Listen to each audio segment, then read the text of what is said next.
The gavel came down like a gunshot. Della Underwood did not flinch. She stood in the center of Caldwell, Kansas, on a blistering Tuesday morning in the summer of 1882, facing a man who had already bought half the county and intended to swallow the other half before supper. Harlan Voss was broad-shouldered and silk-vested, with the kind of smile that never once reached his pale gray eyes. He stood on the steps of the county land office with a folded document in one hand, and a satisfied smirk stretched across his face like a brand-new saddle that didn't fit the horse beneath it. "Underwood," he said, his voice carrying across the crowd that had gathered on the dusty Main Street, "the auction was conducted legally. You had every opportunity to bid." "I had every opportunity to bid if I had known about it," Della said, and her voice did not shake. Her hands did, just slightly, hidden in the folds of her calico skirt, but her voice was rock solid. "That notice was posted 3 days ago on the back wall of a building that has been condemned and nailed shut since April." Voss tilted his head. "That is not my concern. It is the law's concern," she said, "and I intend to make it exactly that." The crowd shifted. Some men looked away. Some women pressed their lips together and stared at the ground. There was a particular kind of silence that settled over a western town when someone said something true that everyone else had been too afraid to say. That silence had weight. It had texture. It was the silence of people who knew what was right and had been waiting to see if anyone else would be brave enough to say it first. Harlan Voss stepped down one step from the land office stairs. He was taller up close. He wanted her to feel that. "You have no lawyer," he said quietly, so only she could hear.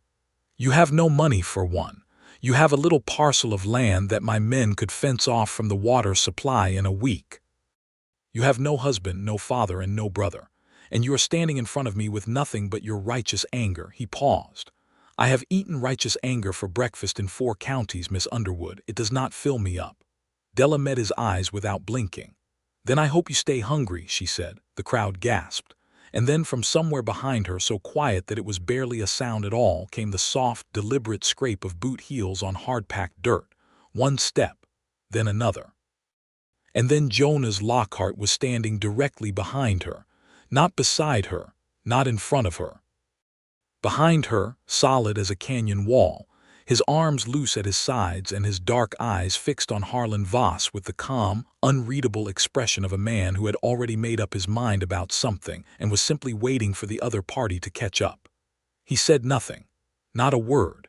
He did not need to, because everyone in Caldwell, Kansas, knew exactly who Jonas Lockhart was, and Harlan Voss went a shade paler than he had been a moment before.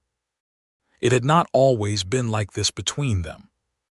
In fact, 3 months before that Tuesday morning, Della Underwood had never spoken more than 6 words to Jonas Lockhart in her life, and those 6 words had been, "I believe that is my mail," delivered with the kind of cool precision that suggested she did not particularly care whether he took offense. He had not taken offense. He had simply handed her the letters and said, "My apologies, Miss Underwood," and walked out of the post office with his hat pulled low, and his collar turned up against the April wind that swept through Caldwell like it was in a hurry to be somewhere else.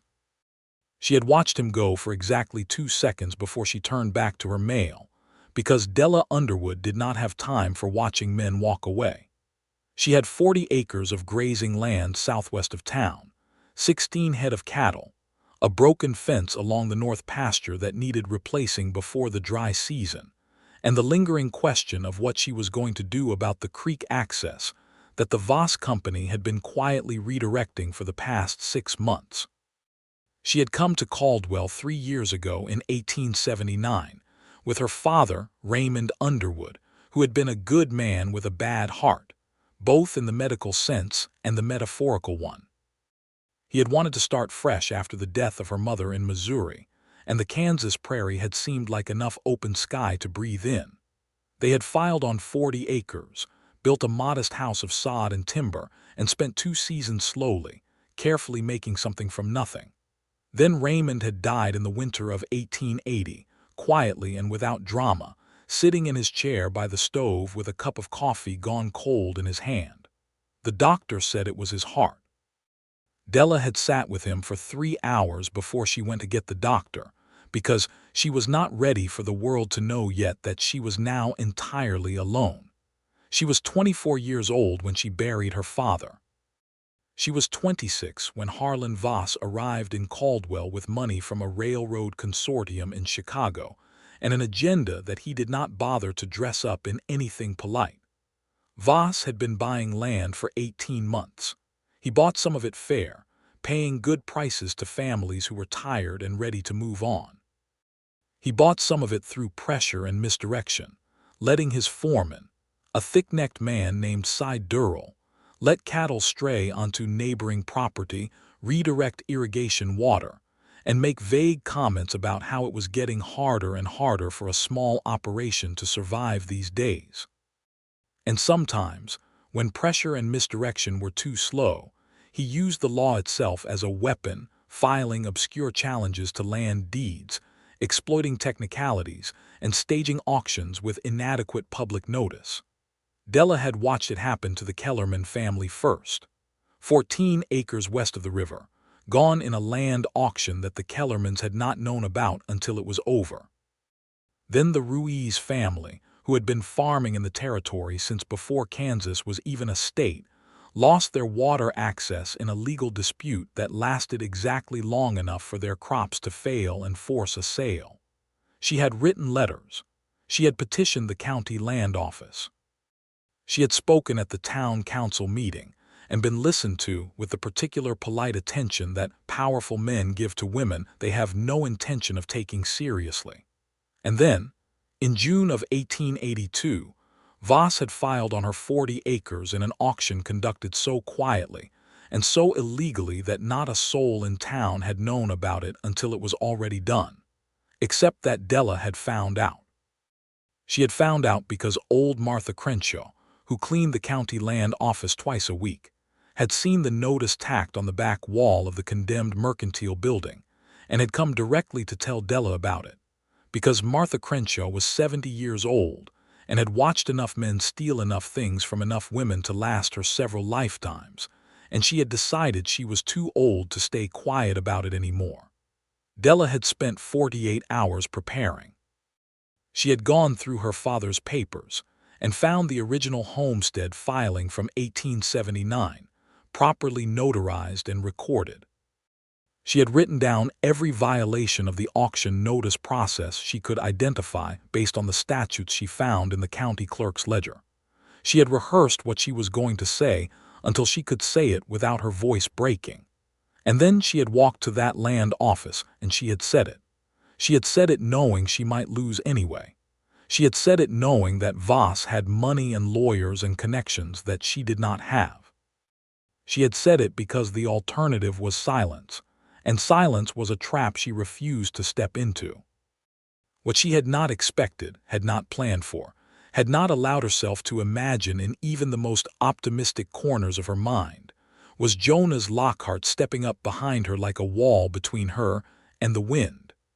Jonas Lockhart owned the Lockhart Ranch, which was 420 acres of prime grazing land on the eastern side of the county. He had built it himself over 7 years, starting with $100 land claim and a small herd of longhorns he had driven up from Texas when he was 20 years old. He was 27 now, lean and dark-haired, with the kind of quiet that was not emptiness but rather density, a man who had so much going on inside him that the outside had no room for noise. People in Caldwell liked him the way they liked bedrock. Not warmly, exactly. Not with the easy affection they gave to funny men or generous men, but with the deep, instinctive trust that came from knowing that the ground under your feet was solid and was not going to move. He had watched Voss's operation expand for a year and a half with an expression that gave nothing away. He had attended the town council meetings and said very little. He had watched the Kellermans lose their land and the Ruiz family lose their water, and he had filed nothing, protested nothing, said nothing in public. But he had done things in private that no one knew about yet. He had been quietly, methodically building a legal case. He had written to a land rights attorney in Topeka named Edgar Blaine, a man who had successfully challenged fraudulent land auctions in 3 counties already. He had obtained certified copies of the original homestead filings for 7 properties that Voss had acquired in the past year, looking for inconsistencies and procedural violations in the acquisition process. He had sent a detailed letter to the Federal Land Office in Washington, D.C., documenting the pattern of behavior he had observed. He had been planning to go to the county land office himself that Tuesday morning. He had not known that Della Underwood was going to be there. He had been riding into town on his bay horse, Copper, when he had seen the crowd gathering outside the land office and had recognized Della Underwood's straight-backed figure in the center of it. Her dark hair pinned severely at her neck, her chin lifted, facing Harlan Voss with nothing but herself and the truth as her weapons. He had swung down from Copper, tied him to the rail, and walked through the crowd and stood behind her. That was all. He had not planned it. He had not thought it through. He had simply done it with the same involuntary certainty with which a man throws out his hand to catch something that is falling. And Harlan Voss, who was not a foolish man, had looked at Jonas Lockhart standing behind Della Underwood and had recalculated several things very quickly. He folded the document he had been holding and tucked it into his inside vest pocket. "This conversation is not finished," he said to Della. "No," she agreed. "It is not." Then Voss turned and walked back into the land office, and the door closed behind him and the crowd exhaled as one. Della turned around. Jonas Lockhart was standing 3 feet away, watching her with those dark, unreadable eyes, his hat in his hands. She looked at him for a moment. "Thank you," she said. "I didn't do anything," he said. "You did," she said, "but I won't argue about it in the street." A very small thing happened at the corner of his mouth. It was not quite a smile, but it was the beginning of one. "No, ma'am," he said. She walked home. He watched her go, this time for considerably longer than 2 seconds. 3 days later, Jonas Lockhart rode out to Della Underwood's property with his hat in his lap and a copy of a letter in his saddlebag. She was mending fence when he arrived, her sleeves rolled to the elbows and her hands wrapped in leatherwork gloves, driving stakes with a post maul like she had been doing it her whole life, which she mostly had. She looked up when she heard Copper's hooves on the hard ground, and she lowered the post maul and waited. He dismounted and tied Copper to the fence post she had just driven, and he walked toward her and he handed her the letter. "Edgar Blaine," he said. "He's a land rights attorney out of Topeka. He's been working on irregularities in county land auctions for 2 years. I've been in correspondence with him for the last 4 months." She looked at the letter. It was formal and precise, and it referenced by name and filing date 4 of the properties Voss had acquired through fraudulent auction procedures, including one that bore her father's original homestead number. She looked up at him. "You knew about my land," she said. "I knew Voss had filed," he said. "I didn't know he'd gone through with the auction until you were standing in front of him on Tuesday. Why didn't you come to me sooner?" He was quiet for a moment, not evasive, thinking. "I didn't want to raise your hopes before I had something solid," he said. "Blaine thinks we have a case, not just for your land, for all of them." Della looked at the letter again. She read it carefully all the way through, standing in the June sunlight with a post maul resting against her hip and the wind moving through the tall grass around them. When she finished reading, she folded it carefully and handed it back to him. "I want to be part of this," she said. "Not a subject of it, part of it." He nodded like that was exactly what he had expected her to say. "I was hoping you would say that," he said. "Blaine is coming to Caldwell in 2 weeks. He'll need your father's original homestead filing, your deed, and any documentation you have of the water access issues." "I have all of that," she said. "I know," he said. She looked at him. "You've been watching my situation for a while," she said. "I've been watching Voss's pattern of behavior," he said carefully. "You were one of the people he was targeting, yes. And you were just going to handle it without telling me." "I was going to come to you when I had something worth telling you," he said. "I came now because you moved faster than I expected." There was a pause, A crow called somewhere over the pasture and the grass moved in a long wave toward the horizon. "Mr. Lockhart," she said. "Jonas," he said. She looked at him steadily. "Jonas," she said, "I appreciate what you are doing. I want you to understand that I can fight my own battles." "Yes," he said simply, "I know."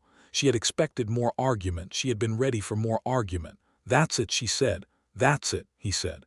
"You can fight your own battles. I'm not arguing that.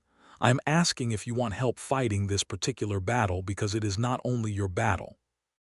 7 families in this county have been robbed, and I have a lawyer who might be able to get it undone. The question is whether you want to work together or separately." Della was quiet for a moment. "Together," she said. He nodded again. There was something in the way he nodded, she thought, that was different from the way other men nodded. Other men nodded to indicate they had been obeyed. Jonas Lockhart nodded like he was confirming something he already trusted. "I'll send word when Blaine's arrival date is confirmed," he said. He untied Copper and mounted and rode back toward the eastern road. Della watched him go, which was becoming. She was beginning to realize with some irritation, something of a habit. She did not know yet what to make of Jonas Lockhart. She knew what other people said about him, which was that he was reliable, fair, and almost unsettlingly hard to read.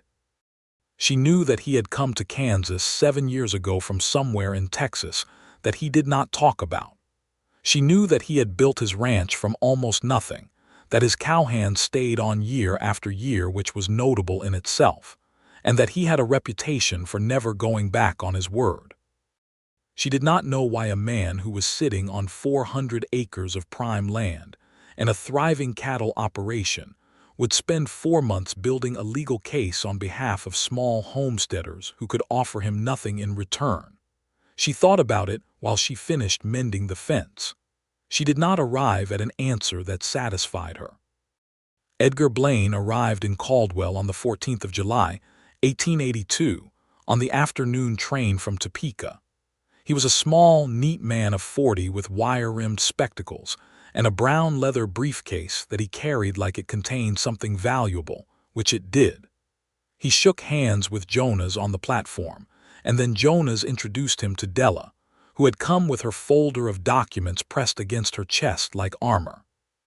Blaine looked at her documents for a long time in the back room of the land office, which the county clerk, a nervous man named Gerald Tibbs, who was clearly terrified of everyone involved in this situation, had made available with a promptness that suggested he was hoping to atone for something. "The auction notice violation is clear," Blaine said, his finger moving down a column of handwritten statute notations. "A notice posted on a condemned and inaccessible building does not meet the legal requirement for public posting. The auction is voidable on that basis alone. For your property, Miss Underwood, the homestead filing predates Voss's claim by 3 years and is properly recorded. His title has no standing." Della released a breath she had been holding for 3 weeks. "For the other properties," Blaine continued, "it is more complex. Some of the sales were coerced but technically voluntary. However, 3 of them, the Kellerman parcel, the Ruiz water rights transfer, and the Hensley claim on the North Fork, show the same procedural violation as Miss Underwood's. Those we can challenge directly." Jonas leaned forward on the table. "And the federal complaint." "The Federal Land Office has received your letter," Blaine said. "They are not quick to act, but the documentation of a systematic pattern is helpful. In the meantime, I recommend we file an immediate injunction against any further transfers or encumbrances on the 7 properties we've identified, and we file the title challenge for Miss Underwood's land by the end of the week." "Can Voss block it?" Della asked. "He will try," Blaine said. "He has a lawyer in Topeka. I know him. He is good, but he is also expensive, and that expense has to be weighed against what Voss stands to lose if a federal investigation opens up. My hope is that the combination of the injunction, the title challenge, and the federal complaint creates enough legal pressure that Voss decides the cost of fighting is greater than the profit of winning." "And if he doesn't decide that," Della said. Blaine took off his spectacles and cleaned them with a small cloth. "Then we go to court," he said, And we win." He said it so quietly and so matter-of-factly that Della found herself believing him. After Blaine left with his briefcase, Della and Jonas stood on the boardwalk outside the land office in the long light of a July afternoon. The street was mostly empty. Someone's horse stood at the rail outside the saloon, head drooping in the heat. A dog slept in the shadow of the feed store. "He's good," Della said. "He is," Jonas said. "This is going to cost money," she said. "His fees." "I'm covering Blaine's fees," Jonas said. Della turned to look at him. "You are not," she said. "I already have been for 4 months," he said calmly. "It is not a gift. It is an investment in the legal integrity of this county which directly affects the value and security of my own land. So it is a practical matter." "That is a very convenient way to frame a generous thing," she said. He looked at her. The July light was doing something to his eyes that she had not noticed before, making them less dark and more complicated, the way deep water looks different in different light. "Miss Underwood," he said. "Della," she said. She said it without thinking, and then she was glad she had said it. Something in his face changed. Barely. She noticed. "Della," he said, "let me do this, not because I think you cannot handle it yourself. You have made it abundantly clear that you can. Let me do it because it is right and I have the means, and you are going to need every bit of your energy for what comes next." She was quiet for a moment. "What comes next?" she said. "Voss is not going to take this quietly," he said. "He is going to look for other angles. He is going to put pressure on wherever he thinks the pressure will hold. I want you to be careful." "I have been careful for 3 years," she said. "I know," he said. "I need you to be more careful." She studied him. There was something in his voice when he said that last part. Not paternalism, not condescension, something different, something that pulled at her in a way she did not entirely know what to do with. "Are you worried about me?" she said. He looked out at the street for a moment. "Yes," he said, simply, honestly.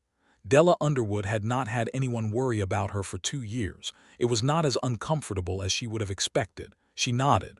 "I'll be careful," she said. The pressure came within a week. Della woke on a Thursday morning to find that her north fence had been cut in 3 places overnight, and 8 of her cattle had wandered through onto the road.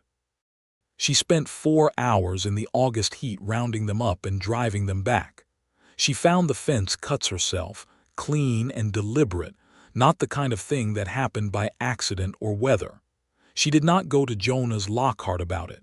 She repaired the fence herself. But she did go to Deputy Sheriff Walt Greer and file a formal complaint, standing in his office and describing the damage in precise detail, while he wrote it down with the careful slowness of a man who was not entirely sure which side of this conflict he wanted to be on. The second thing happened a week later. Cy Durrell, Voss's foreman, came out to her property in person. He rode up on a black horse and sat in her yard without being invited to dismount, which was a particular kind of calculated rudeness that Della had seen men use her entire life. "Mr. Voss wanted you to know," Durrell said, "that the legal proceedings you've initiated are going to take a long time, and a long time is a lot of opportunity for accidents." "Is that a threat?" Della said. She was standing on her porch with a broom in her hand, and she did not put it down. "It's information," Durrell said. "Mr. Voss thought you might want it. You can tell Mr. Voss," Della said, "that I have already communicated the substance of this conversation in a letter to Edgar Blaine in Topeka, who will forward it to the Federal Land Office as further documentation of intimidation and coercion, which is an interesting coincidence, given that we were looking for more documentation." Durrell's expression did not change, but his horse shifted beneath him, and that was enough. "Good day, Mr. Durrell," Della said, and she went back inside. She leaned against the inside of the door for a moment after she shut it, her heart going considerably faster than she had let show. Then she picked up the paper and pen from the table, because she had not actually written that letter yet, but she was absolutely going to now. It was Jonas who told her, 4 days after the Durrell visit, that Voss had been making quiet inquiries about buying the Lockhart ranch. He told her over coffee at the counter of Hollis's diner on a Tuesday morning, sitting 2 stools apart and speaking in the low, even tones of people who do not want to be overheard. Me's diner was busy with the breakfast crowd, but the end of the counter where they sat was separated from the main tables by a half-wall of shelving that gave them something close to privacy. He offered twice market value, Jonas said. Della set down her coffee cup. He wants you out of the county, she said. He wants the water rights that come with my eastern pasture, Jonas said. But yes, he also wants me out of the county. The offer was made through an intermediary very politely with the clear implication that refusing it would make things complicated. What did you say? I said no, Jonas said. Obviously. Della looked at him. He was eating his eggs with the methodical efficiency of a man who treated meals as a practical necessity rather than a pleasure. And he said, obviously, with a quiet matter-of-factness that made something warm move through her chest. Jonas, she said. He looked up from his plate. This is my fight, she said. I don't want it to become yours by default. It has been my fight since the Kellermans lost their land 8 months ago, he said. You did not create that. I accelerated it, she said. By standing up in front of the land office, I moved up Voss's timeline. He's coming at you now because of me. He would have come at me eventually, Jonas said. My water rights are too valuable. He was always going to get around to me. He paused. The only thing that changed is the timeline, and frankly, I think being pushed into a faster fight is better than a slower one. Slower gives him more time to consolidate. She thought about this. Your ranch, she said. If something goes wrong legally, if Blaine's challenge fails, if the federal investigation stalls, you could lose the injunction and Voss could find a way. He could, Jonas said. That is a risk I am choosing to take. Why, she said, not combatively, genuinely. He was quiet for a moment. In the background, Hollies was arguing amiably with someone about the price of flour, and someone else was laughing at a table near the window, and the morning smelled like coffee and wood smoke and the dry, clean air of a Kansas summer. Because it is right, Jonas said, and because you deserve to keep what is yours. He paused. And because watching you stand in front of Harlan Voss with nothing but the truth and your own nerve was the bravest thing I have seen in 7 years in this county, and I did not want to see it go unrewarded by the universe. Della stared at him. He looked back at his eggs. She thought she might be blushing. She was not the kind of woman who blushed. She found it extremely inconvenient. That is a very long-winded way of saying something simple, she said. I have been told I am not quick with words, he said. That was not the problem, she said. They sat in silence for a moment. A comfortable silence which surprised her, because silence with a man she had known for less than 3 months should not have been comfortable, but it was. What is your dark past? She said abruptly. He looked at her. I beg your pardon. Everyone in Caldwell knows you came from Texas and that you don't talk about it, she said. In my experience, when someone doesn't talk about something, it is either because it is too painful or because it is too complicated. You do not strike me as someone who would be destroyed by pain, so I suspect it is complicated. He was quiet for a long time. Hollies moved to the far end of the counter. The morning crowd thinned. The coffee steamed. My family in Texas, he said finally, was in the land business. Not Voss's kind of land business, but the same principle. My father and my uncle acquired property through methods that I eventually realized were not legal. I found out when I was 19. I tried to address it internally, and when that failed, I went to the county land office and told them what I knew. He stopped. What happened? Della said. My father was investigated and the properties were restored, he said. My family did not speak to me after that. I came to Kansas with what money I had earned on my own, which was not much, and I built this. He paused. I spent a long time being ashamed of my family name. I spent longer deciding whether to keep using it or change it. I kept it because I thought the only way to make it mean something different was to use it differently. Della was quiet. I am telling you this, he said, because you asked directly and you are not the kind of person who asks something without being prepared to hear the answer. No, she said softly. I'm not. She thought about what it meant to betray your own family for the sake of what was right. She thought about the cost of that kind of integrity, The hidden motive of guilt that might drive someone to spend 4 months building a legal case for strangers. The need to do again and again the thing he had done once at 19 and paid enormously for. She did not say any of this. She simply reached across the counter and put her hand briefly over his, one quick press of fingers, and then took her hand back. He looked at her hand and then at her. "I think," she said carefully, "that you are one of the most honest people I have ever met." "I try to be," he said. "It is clearly expensive," she said. "It is," he said, and now that small, almost smile was back at the corner of his mouth. They finished their coffee. They left the diner separately, because Caldwell was a small town and Della was not interested in being the subject of speculation on top of everything else she was managing. But she walked home feeling something she had not felt in a long time, something that she was not quite ready to name but that felt, tentatively and with considerable wariness, like the possibility of being known. The injunction was filed on July 29th by Edgar Blaine. Voss's lawyer challenged it within 48 hours.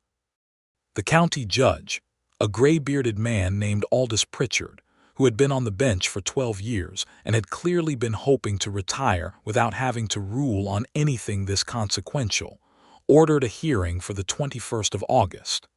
In the 3 weeks between the filing and the hearing, Della, Underwood, and Jonas Lockhart met 5 times.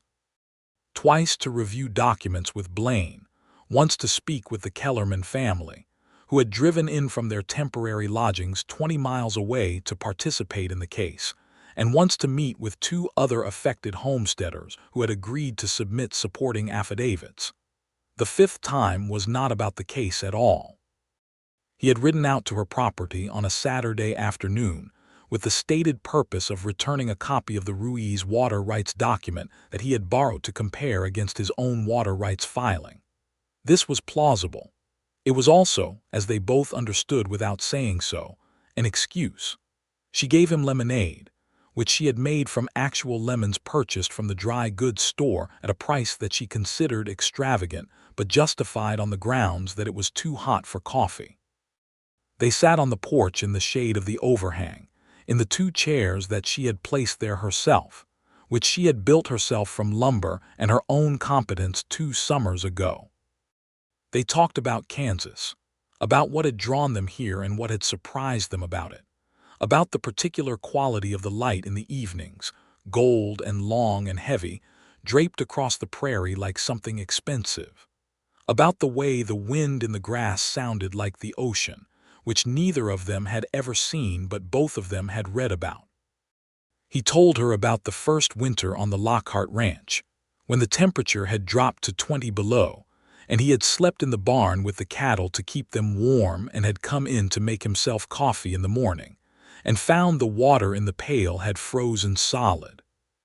She told him about the summer her father had tried to grow corn and had failed spectacularly, and had stood in the field with his hands on his hips staring at the wilted stalks, with an expression of such profound bafflement that she had started laughing, and had not been able to stop for several minutes. And her father had turned around and started laughing too, and they had stood there in the failed cornfield laughing until they had to hold each other up. Which was the happiest she could remember either of them being. Jonas listened to this story with his head slightly tilted, and his eyes on her face, and the expression on his face was not the almost smile this time but something fuller, something that acknowledged that this story contained both joy and grief, and that both of those things deserved to be witnessed. "He sounds like a good man," he said. "He was," she said. "He was not always a smart man or a careful man or a man with particularly good judgment about practical things, but he was good to the bone." "That is not nothing," Jonas said. "No," she said softly, "it is everything." The lemonade ran out. The sun moved west. Neither of them moved to leave. "Della," he said. She looked at him. "What are you going to do," he said, "when this is over, when the land is secured and Voss is dealt with?" She thought about this. "Stay," she said. "Build more, get more cattle maybe. There is a breed of Hereford coming up from the south that does well in this climate and I have been reading about it." She paused. "I would like to plant a kitchen garden that actually works. My father's corn failures have made me cautious about grains, but I think root vegetables might be more reliable." He smiled. Not the almost smile, the real one. It changed his face entirely. It made him look younger and warmer and like someone who had been waiting a long time to use that particular expression. "What?" She said. "Nothing," he said. "You just answered that question as if it had never occurred to you that you might not stay." "Why would I leave?" she said. "Most people under this kind of pressure would think about leaving." "This is my land," she said. "My father filed on it and I have worked it for 3 years. It is the only thing in the world that is mine entirely. Why would I leave it?" He looked at her for a long moment. The long golden light was doing that thing to his eyes again. "I am glad you are staying," he said. She held his gaze. Something was happening in the air between them that was too large to address directly on a front porch in the middle of a land rights dispute, but it was happening nonetheless, and she was not the kind of woman who pretended not to notice things. "So am I," she said. And she let him hear everything in those 3 words that she meant him to hear. He rode home before dark. She watched him go, and this time she did not even pretend not to. The hearing on August 21st was held in the county courthouse, which smelled of old paper and beeswax, and the anxiety of everyone assembled in it. The room was small for the number of people who wanted to attend. Judge Pritchard had to ask the observers to take one step back from the railing twice before he was satisfied with the arrangement. Harlan Voss sat at the defendant's table in a new suit with his lawyer, a thin man named Bartholomew Pierce, who had the manner of someone perpetually disappointed by his surroundings. Della and Jonas sat at the petitioner's table with Edgar Blaine, who had brought his briefcase and 2 additional folders of documents, and the calm, focused energy of a man who had been preparing for this exact moment for 4 months. The Kellerman family sat in the first row of the gallery. The Ruiz family sat beside them. 3 other affected homesteaders sat in the second row. Martha Crenshaw, who had started all of this by telling Della about the posted notice, sat in the third row with her hands folded and the expression of someone who had been waiting for justice for a long time and intended to watch every minute of it. Edgar Blaine presented the title challenge to Della's property first. He was methodical, precise, and quietly devastating. He presented the original homestead filing from 1879, the proper recording of the deed, the auction notice posted on the condemned building, and the state statute requiring public posting in an accessible location. He called Gerald Tibbs, the county clerk, to the stand, and Tibbs, visibly sweating, confirmed under oath that the condemned mercantile building had in fact been sealed and inaccessible at the time of the posting. Pierce challenged everything he could. He challenged the interpretation of the statute. He challenged the relevance of the building's accessibility. He challenged the adequacy of the homestead filing itself. Judge Pritchard asked questions in a dry, methodical voice that revealed very little, but which, Della noticed, became gradually more clipped and precise when directed at Pierce, which she hoped was a good sign. Then Blaine called Jonas Lockhart to the stand. Pierce objected, on the grounds that Jonas was not a party to the immediate title dispute. Blaine calmly informed the court that Mr. Lockhart would be providing evidence relevant to the pattern of conduct that had produced the fraudulent auction, which was directly relevant to the court's assessment of the validity of the proceeding. Pritchard allowed it. Jonas took the stand and spoke with the same quiet, unhurried certainty that characterized everything he did. He presented his correspondence with the Federal Land Office. He presented the documentation he had compiled over 4 months, showing the same procedural violations repeated across 7 properties. He presented, with Blaine's careful guidance, a picture of a systematic, deliberate pattern of fraud conducted through the abuse of county auction procedures. Voss's face remained impassive throughout, but Cy Durrell, who was sitting behind him, cracked his knuckles twice, which Della had already identified as a stress indicator. When Jonas was excused from the stand, he came back to the table and sat beside Della, and she said nothing, and he said nothing, but his hand rested on the table 2 inches from hers, and she was extremely aware of those 2 inches for the rest of the proceedings. Judge Pritchard called a recess for deliberation at noon. They waited in the courthouse yard.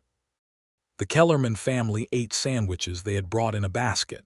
Martha Crenshaw sat on a bench and appeared to be knitting, though the production of actual knitting did not seem to be the point. Blaine went over his notes one more time with the focus of a man who could not help himself. "How do you feel about it?" Della asked Jonas. They were standing apart from the others by the courthouse steps. "Pritchard is thorough," Jonas said. "He does not like being made to feel he has been used. I think he is angry at Voss for using his court to conduct what is essentially theft. That is useful. And if he rules against us anyway, then we go to the district court in Topeka," Jonas said. "And we win there." She looked at him. "You keep saying that." "Yes," he said. "You are absolutely certain." "I am certain that we are right," he said. "And I have found that being right when you can prove it clearly and completely tends to prevail eventually. The only variable is how long eventually takes."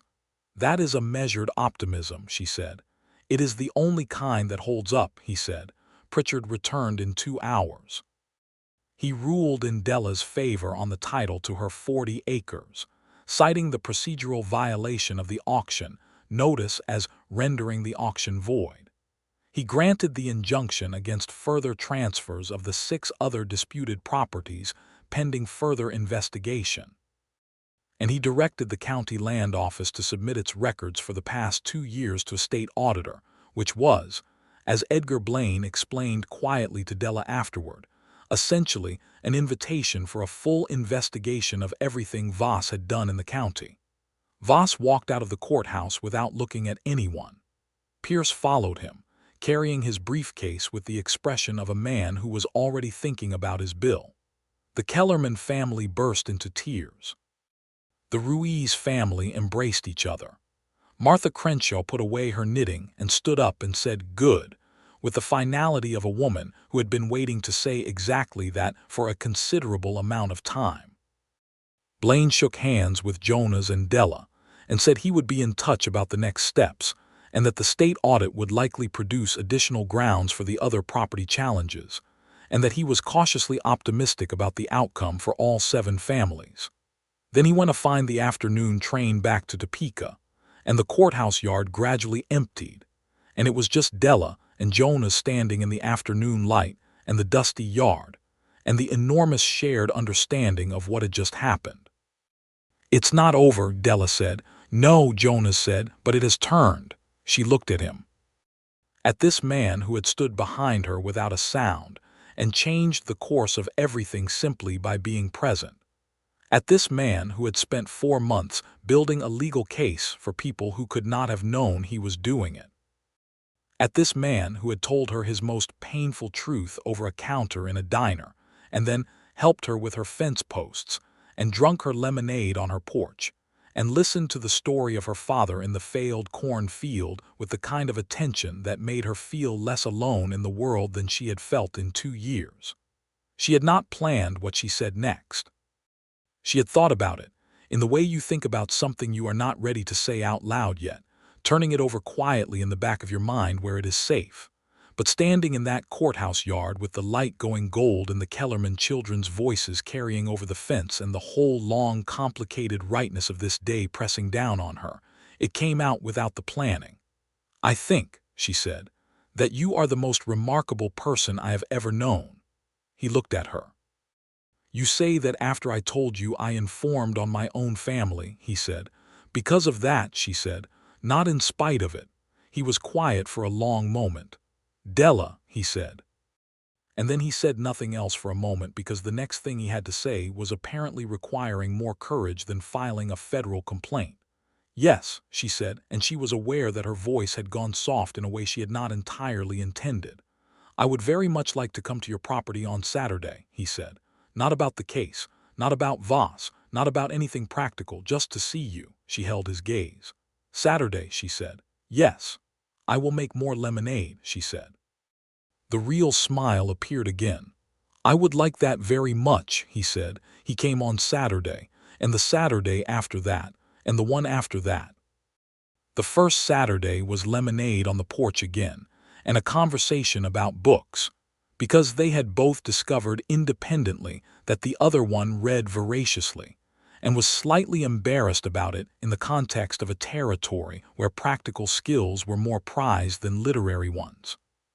She had a shelf of 8 books that she had carried from Missouri, including a worn copy of Jane Eyre and a volume of American history and 2 agricultural pamphlets that she had dog-eared until they were barely holding together. He had brought a novel from his own collection, something by Charles Dickens, wrapped in cloth, which he left with her when he departed. "I've read it twice," he said. "I'd like to know what you think of it." The second Saturday involved a walk along the creek that ran along the southern edge of her property, which was not a romantic walk in the planned sense but became one by accumulation, by the fact of being beside each other in the long afternoon light, by the way their hands brushed once and then, 20 minutes later, did not brush but held, briefly, neither of them acknowledging it immediately, and then both of them acknowledging it by not letting go until they had to. She was profoundly aware of the calluses on his palm. She thought about a man who built 400 acres from the ground up and what that felt like to hold. The third Saturday they were reined in, which was either an inconvenience or a gift, depending on how you looked at it. He had arrived before the storm hit, and they had spent the afternoon in her kitchen, while the rain came down on the prairie in long gray sheets, and she made biscuits, and he read to her from the Dickens novel she had now also read, and they argued amicably about the characters in a way that felt so natural and so warm that at one point she looked up from her work and found him watching her with an expression that made her set down the biscuit cutter and look back. "What?" she said. "I was thinking," he said, "that I have been alone for a long time." "So have I," she said. "I am aware," he said. "I am aware of that every time I am here." She crossed the small kitchen toward him. He was sitting at the table with the book open in front of him, and he tilted his face up toward her as she came, and she leaned down and kissed him, which was not tentative and not uncertain but direct and warm and exactly as honest as everything else about her. He kissed her back like she was something he had been careful with from the beginning and intended to be careful with from here on out. The rain went on all afternoon. Voss did not leave immediately. He was not the kind of man who accepted defeat in a single legal ruling.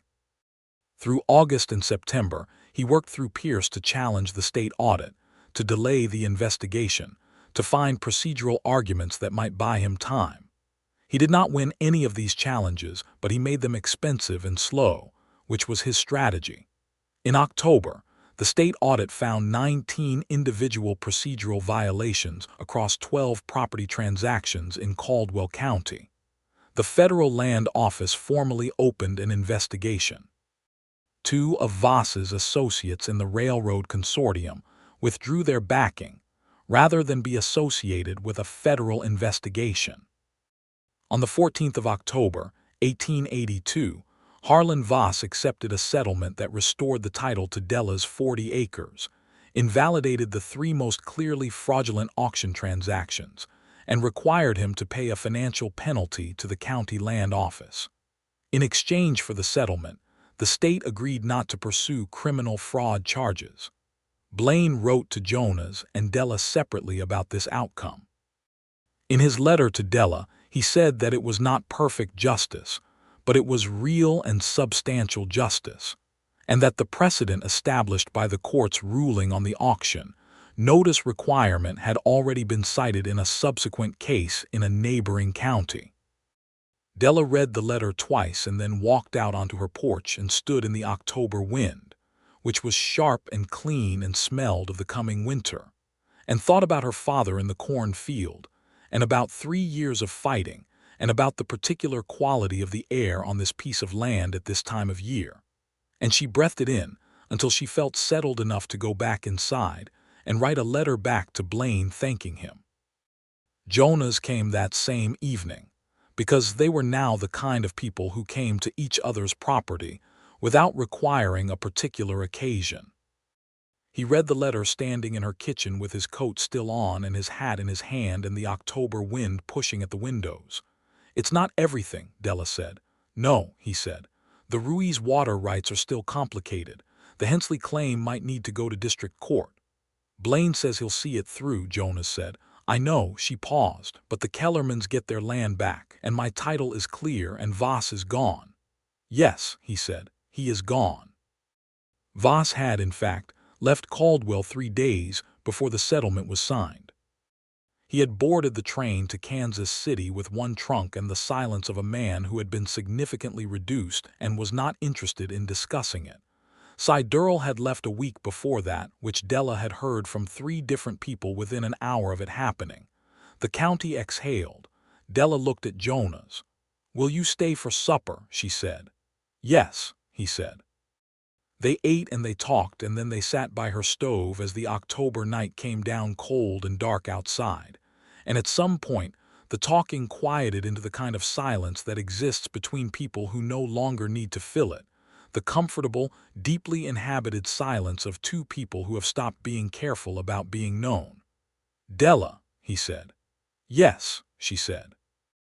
"I would like to ask you something, and I would like you to understand that if the answer is no, or not yet, or not like this, that I will accept whatever answer you give me without alteration of anything between us."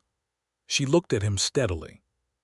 Her heart was doing something particular in her chest that she was choosing not to acknowledge out loud. "Ask," she said. "I would like you to marry me," he said. "Not because of the land or the legal business or any practical reason, not as protection or convenience, because the last 4 months have been the best 4 months of my life, and I believe that you are the person I am supposed to be beside, and I would like to formally arrange to spend a great deal more time doing exactly that." The stove crackled. Outside, the wind moved across the prairie. "Jonas Lockhart," she said. "Yes," he said. "You are the least romantic man in Kansas," she said. "That was the most practical marriage proposal I have ever heard." "I know," he said. "I practiced something more poetic and it sounded wrong. This is more honest." She was smiling, she realized. She had been smiling for the last 3 sentences and had not been aware of it. "Yes," she said. He blinked. "Yes, yes," she said. "Obviously. I told you 3 months ago that you were the most remarkable person I had ever met. What did you think I meant?" "I thought you might need more time," he said.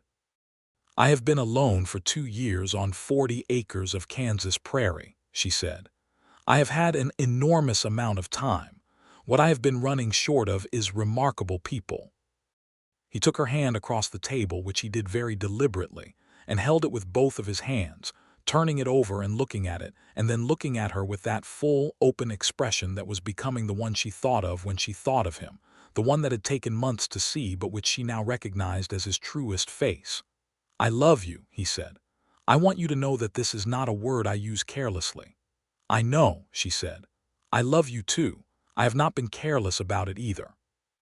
They were married in December of 1882 in the little Methodist church on the north end of Caldwell, which was not a large church but which was full to the edges on the morning of their wedding.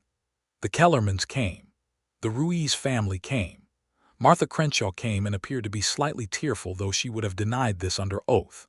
Edgar Blaine came all the way from Topeka and stood in the 3rd row and smiled the smile of a man who had done good work and was pleased to see the consequences of it. Della wore a dress of deep blue wool that she had made herself, which was practical and beautiful in the same way that she was, and she carried a small bunch of dried flowers from her garden that she had preserved from the summer because there were no fresh flowers in Kansas in December. Jonas wore a dark suit that had been let out at the shoulders by the seamstress in town, because he was not a man built for standard-sized suits.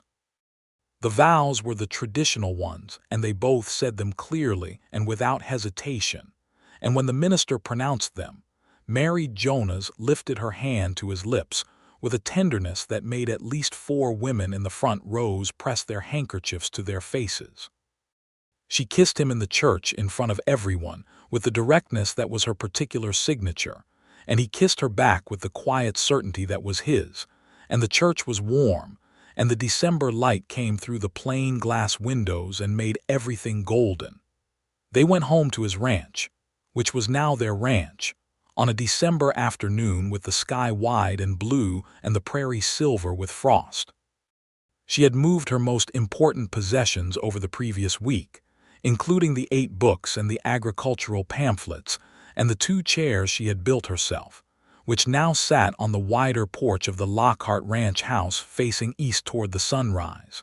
She had not sold or abandoned her 40 acres.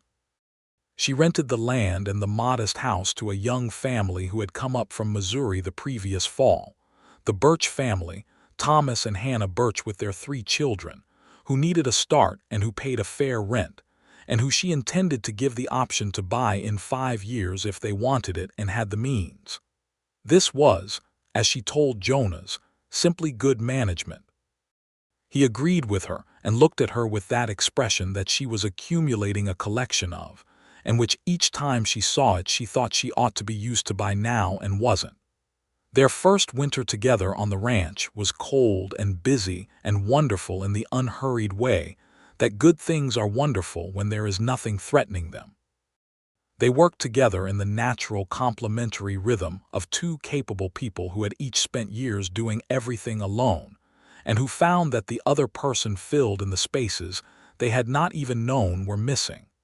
She reorganized the kitchen, which he had been managing in a state of cheerful functional chaos for 7 years.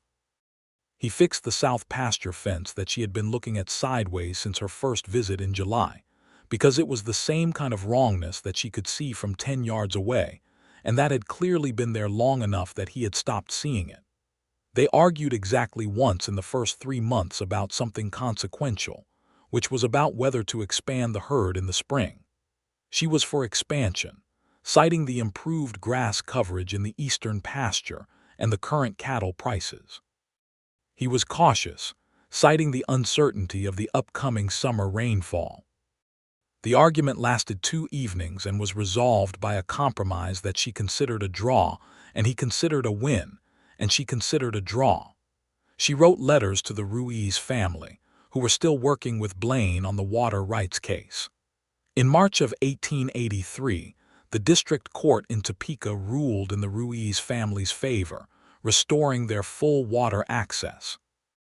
Della read the letter from Blaine out loud to Jonas at breakfast, and they looked at each other across the table, and something passed between them that was not quite celebration and not quite relief, but something bigger than both, the acknowledgement of a wrong finally, substantially righted. In April, Della discovered she was pregnant. She told Jonas on a Sunday morning, sitting at the kitchen table with her coffee in the same direct way that she told him everything. "I believe we are going to have a child," she said. He looked at her, the full open expression, deeper than she had seen it.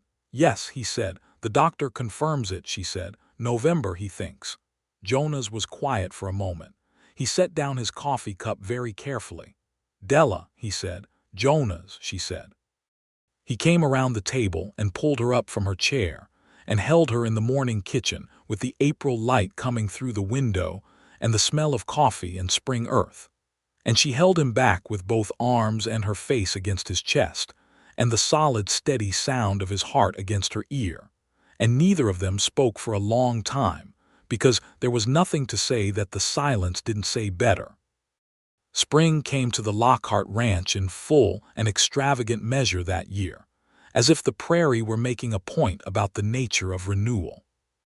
The Hereford breed that Della had been reading about arrived from a farm in southern Kansas, 8 cows and a bull, and proved herself right about their suitability for the climate within the first month. The kitchen garden she planted in May produced green beans and carrots and onions, and a quantity of potatoes that she regarded with deep personal satisfaction every time she opened the root cellar. She rode fence with Jonas through June and July, to his mild concern and her clear irritation at the concern, until her changing shape made the horse uncomfortable, and she agreed, with considerable grace she thought, to focus on the less physically demanding aspects of the operation. She wrote. She had been writing since March, not letters but something longer, a careful detailed account of the legal proceedings against Voss, the procedural violations, the strategies employed, the outcome. She had begun it thinking it might be useful to someone somewhere facing a similar situation, and had found that the writing of it was useful to her in ways she had not anticipated, clarifying and completing something that the events themselves had left unfinished. By August, she had 40 pages. She sent a copy to Edgar Blaine, who wrote back that it was excellent and that he intended to share it with colleagues who worked on homestead rights cases. Jonas read it over 3 evenings and then said that she wrote with the same precision that she did everything else, and that he found it entirely compelling, which was the highest compliment he gave. She had learned, because he did not use words he did not mean.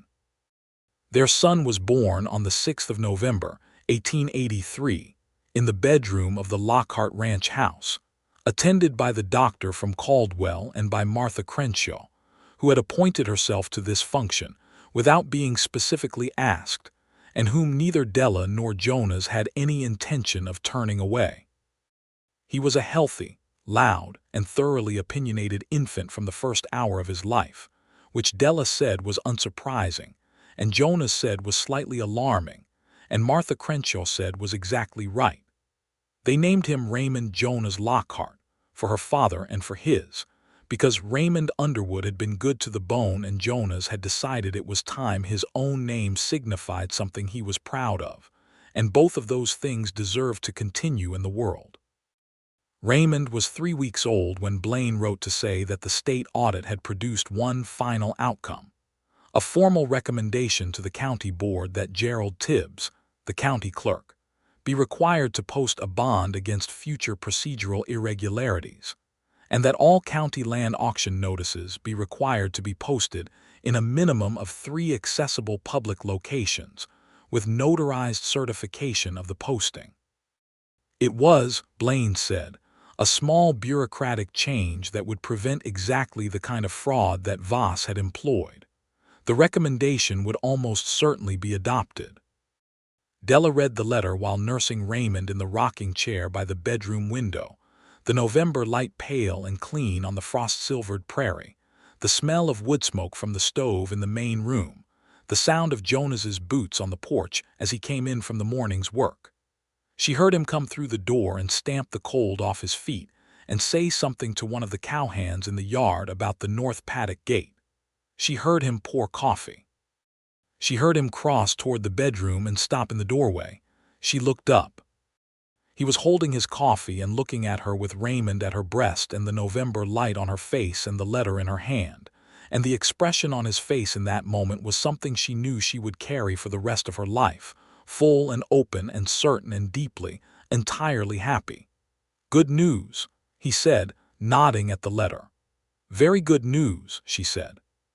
He came in and sat on the edge of the bed, and she showed him the letter, and he read it with Raymond watching him from the alert, slightly accusatory gaze of a 3-week-old who found the world unreasonably interesting.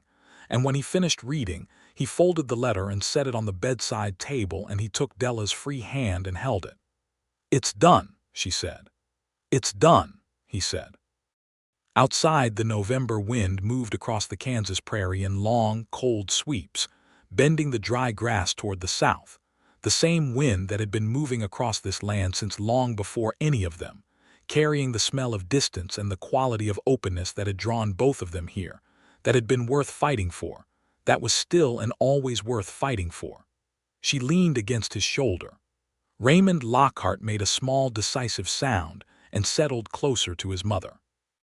Jonas pressed his lips to the top of Della's head and stayed there.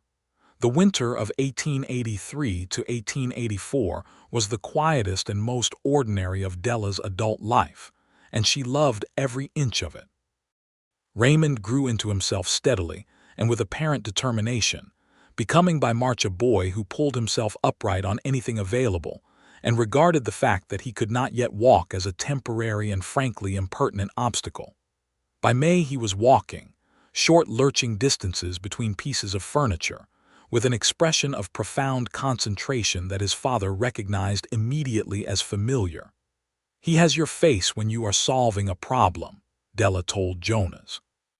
"He has your stubbornness when he has decided something is possible," Jonas said. These were both said as compliments. That was the kind of household it was. The Lockhart Ranch expanded that spring, not dramatically but deliberately. An additional 80 acres of grazing land purchased from a neighbor who was retiring and moving to live with his daughter in Wichita. Della managed the negotiation herself, which she did with the same thorough precision she brought to everything, and they paid a fair price, and the neighbor shook her hand and said he was glad to see the land go to someone who understood it. Edgar Blaine visited in June of 1884, in transit between cases, and sat on the porch in the evening with Jonas and Della and Raymond, who by then was crawling at formidable speed and attempting to eat the railing, and they talked for a long time about the state of land rights in Kansas, about the cases still open, about the slow, grinding but perceptible movement of legal protections toward ordinary people, about what was still wrong and what was being made right. Before he left, Blaine said to Della, "The account you wrote has been used as evidence in 2 subsequent cases in other counties. The legal strategy you documented specifically, the combination of the title challenge with the federal complaint, has become something of a model." She was quiet for a moment. "My father wanted to farm corn," she said. "He wanted something simple and good. He did not get simple, but he got good. I think that is how it tends to go." Blaine smiled. "I think you are right."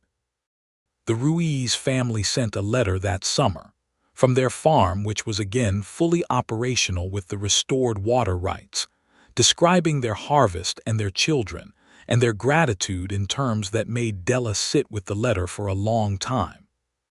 The Kellerman family had rebuilt on their restored land and written in March about the birth of a daughter. Martha Crenshaw had sent a package of dried herbs for the kitchen, and a note saying that she was well and that things in Caldwell were quieter and better, which she felt was the appropriate state of things. In the fall of 1884, Della discovered she was pregnant again. She told Jonas at breakfast again in the same direct way. "Again," he said, and then immediately said, "I mean," and stopped. "I know what you mean," she said, smiling. "And yes, March, I think." This time he did not set down his coffee cup. He simply looked at her across the table with that expression, and then he said, "I would like, if you agree, to name a girl after your mother if it is a girl. Her mother had been called Eliza." "I agree," she said. "And if it's another boy, I want to name him for your mother." Jonas's mother had been called Catherine. "She would have liked you," he said. "She would have found me exhausting," Della said. "She would have liked that about you," he said.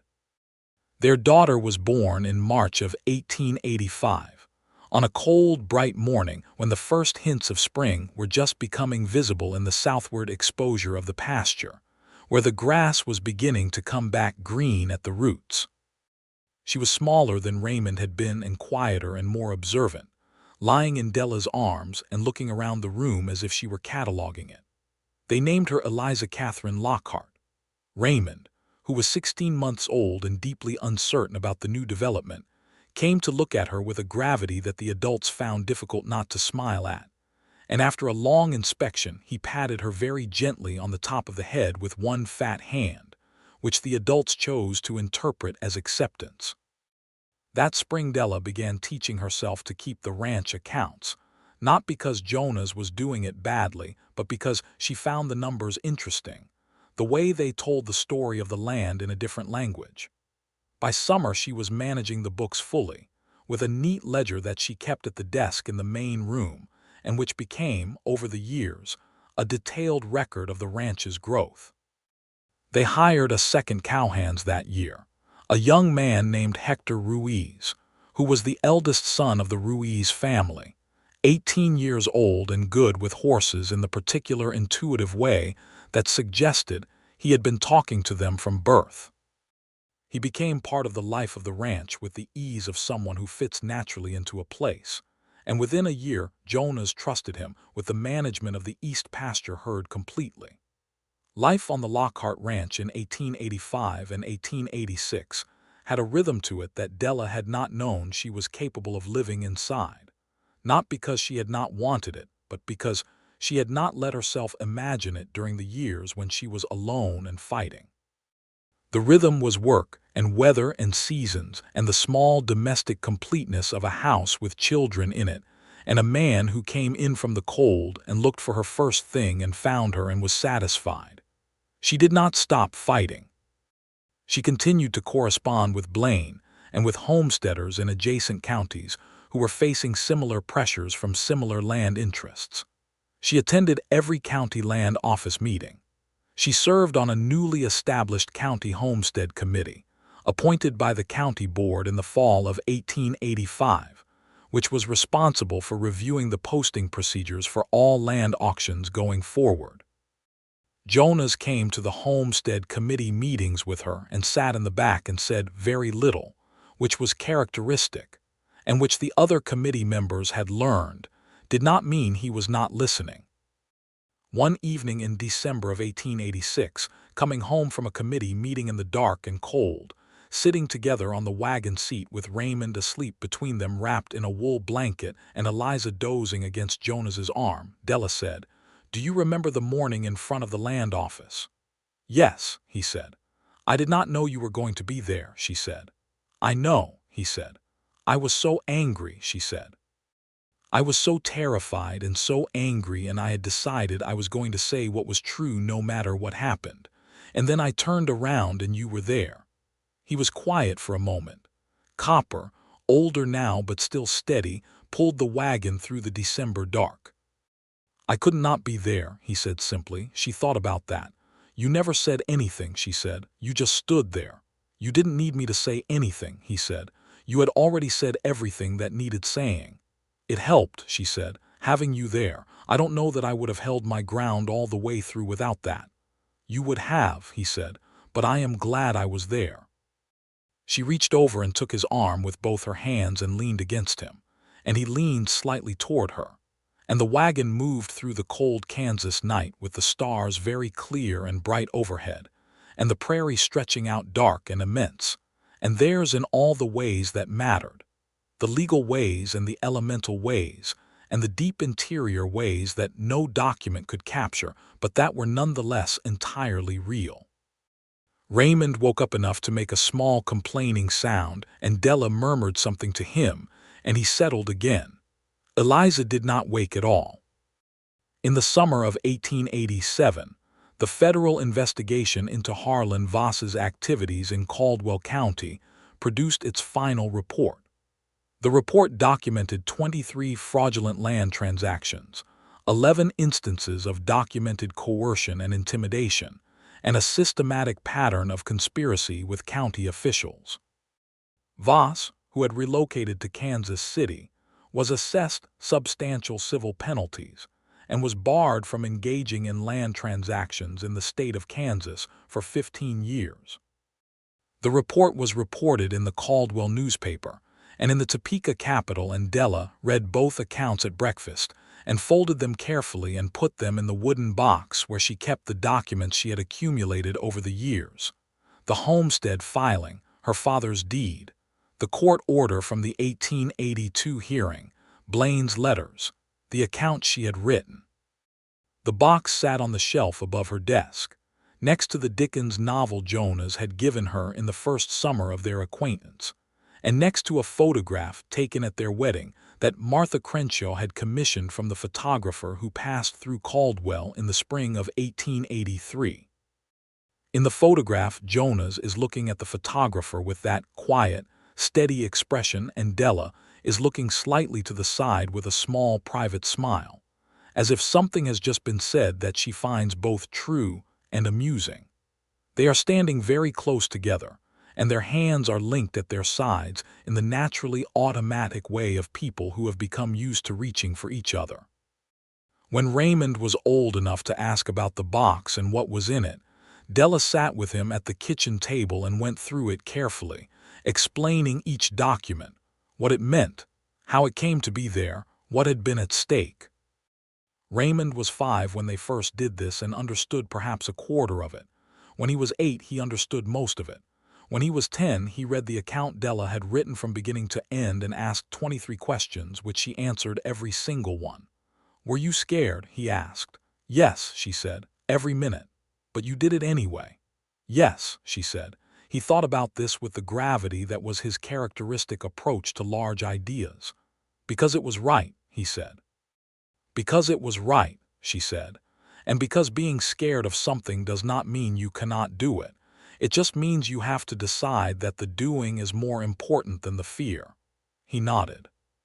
He had his father's way of nodding, she noticed. Eliza, who was 3 and had been listening without appearing to listen, which was her characteristic approach to information, said, "Who is Harlan Voss?"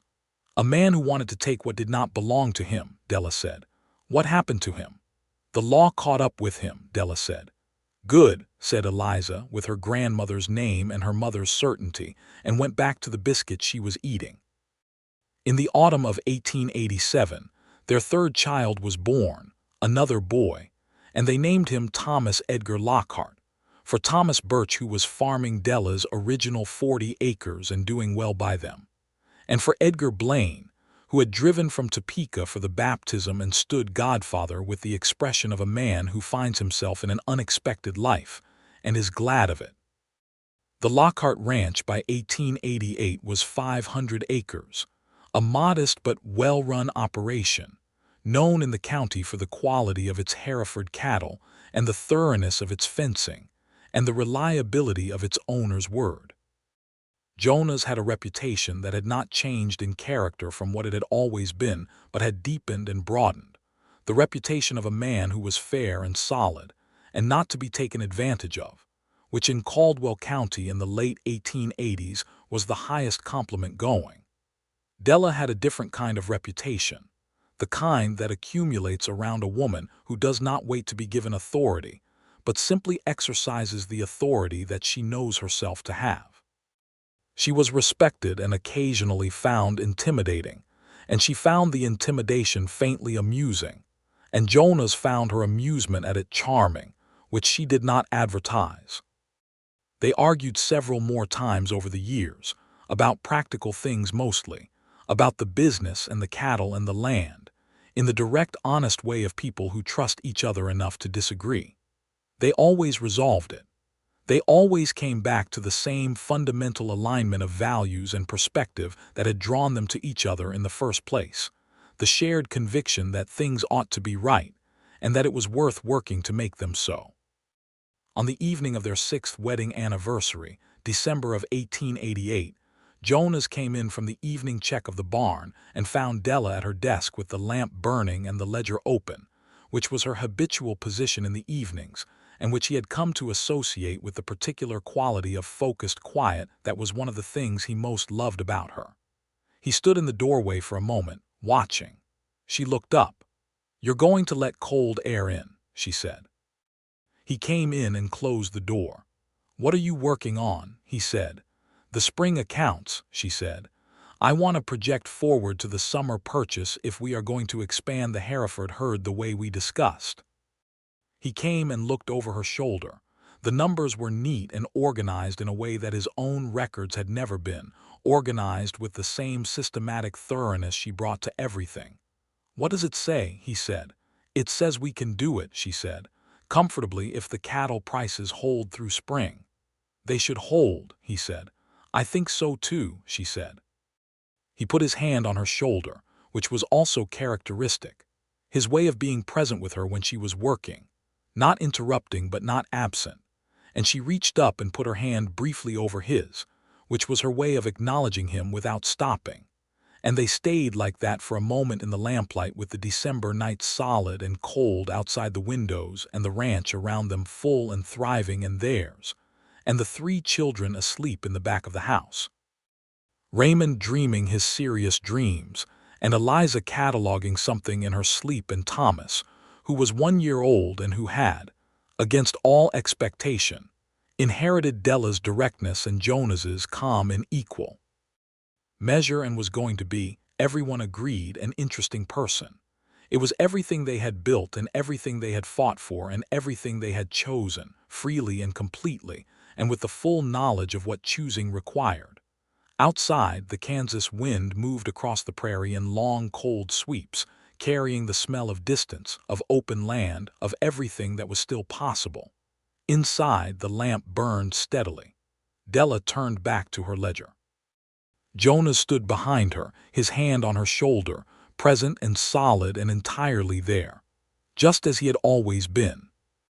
Just as he had been on that Tuesday morning in 1882, when she had stood up in front of the land grabber and spoken her truth out loud into the shocked silence of a gathered crowd, and turned around to find him standing behind her, quiet as bedrock, certain as dawn. He had not needed to say a word. Some things did not require words. The proof of them was in the living.